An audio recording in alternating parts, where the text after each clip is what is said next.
Merci Madame la Présidente, Monsieur le Ministre, Monsieur le rapporteur. Je ne vais pas essayer de ne pas être redondant avec les propos de Monsieur le Ministre, puisque sur cet article-là, nous irons dans le même sens.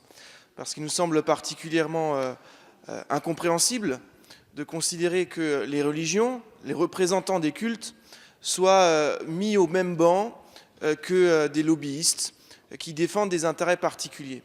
Parce que le propre du lobbying, quand même par définition, c'est de défendre un intérêt particulier.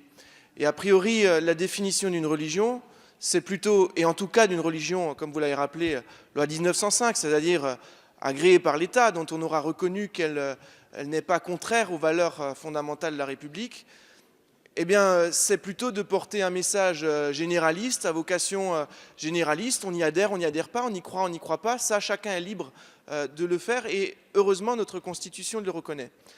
Mais ce message-là, cette vocation-là, est par définition en contradiction avec l'idée même de ce qu'est un lobby.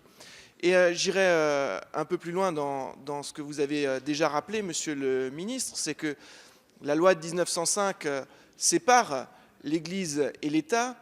Elle ne sépare pas, elle ne coupe pas, elle ne rompt pas le lien entre l'État et les religions. Et heureusement que le lien entre l'État et les religions n'est pas rompu.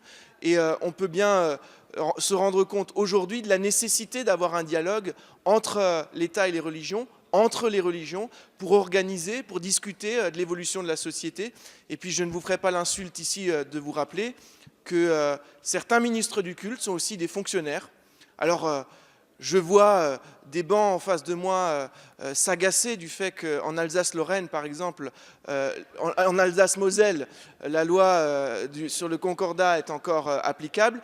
J'aimerais aussi vous rappeler qu'il y a des fonctionnaires qui sont ministres du culte dans nos armées. Ça s'appelle les aumôneries. Est-ce que nos fonctionnaires devront s'inscrire sur des listes de lobbying lorsqu'ils iront rencontrer leur hiérarchie? Je ne pense pas que ce soit souhaitable. Merci,